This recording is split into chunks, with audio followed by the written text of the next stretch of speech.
Hi, I'm Will Rennick and welcome to Will's World.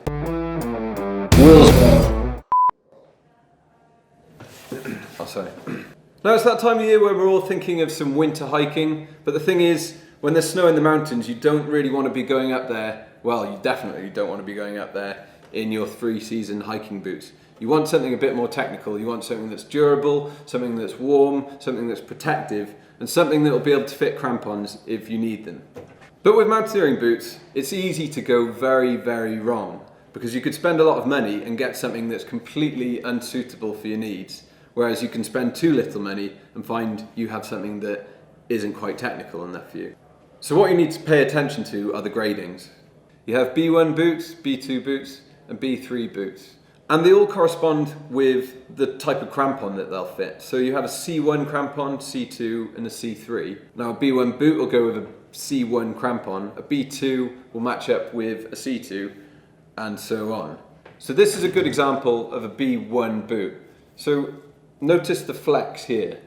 There's quite a bit of flex. So that's not going to be capable of taking, say, a C3 crampon, because it'll just completely, well, it won't fit onto it, it'll just fall off. And also you need to note that there's no welt on the back, which is where you fit the kind of crampon clip of a semi-automatic.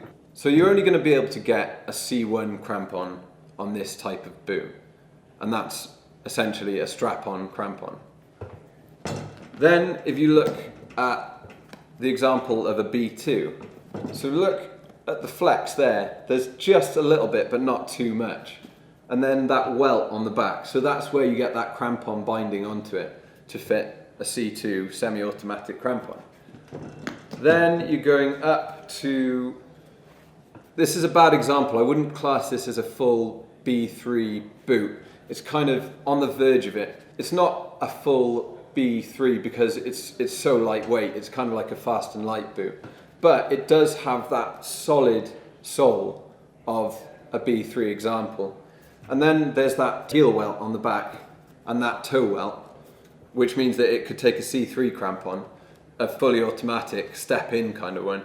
So to kind of recap, with a B1, you're just going to be using them for hill walking when there might be a bit of snow. A B2 is something a bit more serious, and then B3 is the kind of full-blown gnarly mountaineering conditions kind of thing. And it's kind of, the price reflects that as well, so a B1 will be far cheaper than a B3.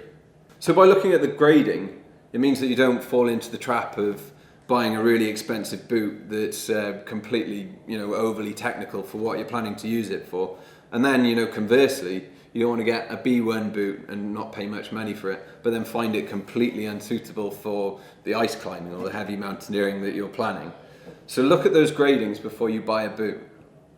Head over to outdoorsmagic.com for a bit more information on mountaineering boots and to see 12 reviews of the latest and greatest pairs this year. You'll be able to find that article if you just click that link below.